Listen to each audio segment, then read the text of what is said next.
começar, eu creio que é muito importante ter uma ideia. E a melhor maneira de ter uma boa ideia é ter muitas ideias.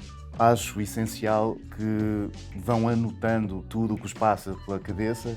Por vezes podem imaginar ou podem sentir que determinada ideia, pensamento não é útil, é ridículo, não servirá para nada, mas enfim, mais tarde poderão encontrar ali uma maneira ou um contexto e alguma maneira de as combinar ou recombinar, e poderá, a partir desses rascunhos, dessas anotações, surgir uma excelente ideia.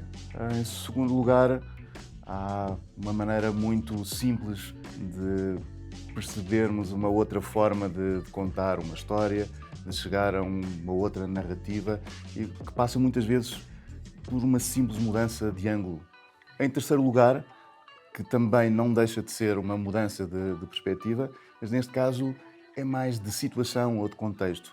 Nós podemos imaginar, por exemplo, um episódio da história, do passado, e projetá-lo no futuro, por exemplo. Ou, se quisermos, um acontecimento global, podemos circunscrevê-lo num ambiente familiar, e determinadas intrigas que se passaram a uma escala universal passarem a existir numa microescala, ou seja, dentro do seio familiar. E em quarto lugar, queria falar-vos daquele momento que toda a gente se irá encontrar em algum momento da escrita, que é não saber o que fazer, o bloqueio. Raymond Chandler aconselhava uma coisa: faz aparecer um homem com um revólver. E a ideia é que surja uma nova personagem, alguém que não sabemos exatamente quem é, que irá criar uma assimetria, um desequilíbrio na história, e que nós teremos, obviamente, de descobrir por que motivo está ali um homem com um revólver.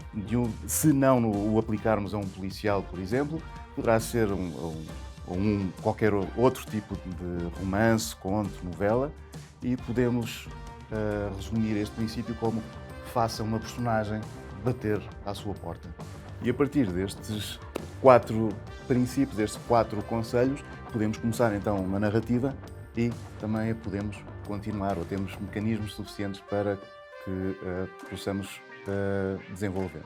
Se quiserem saber um pouco mais sobre a construção e a arquitetura de um enredo, seja para um conto, seja para uma novela, seja para um romance, inscrevam-se então no meu curso online na Doméstica.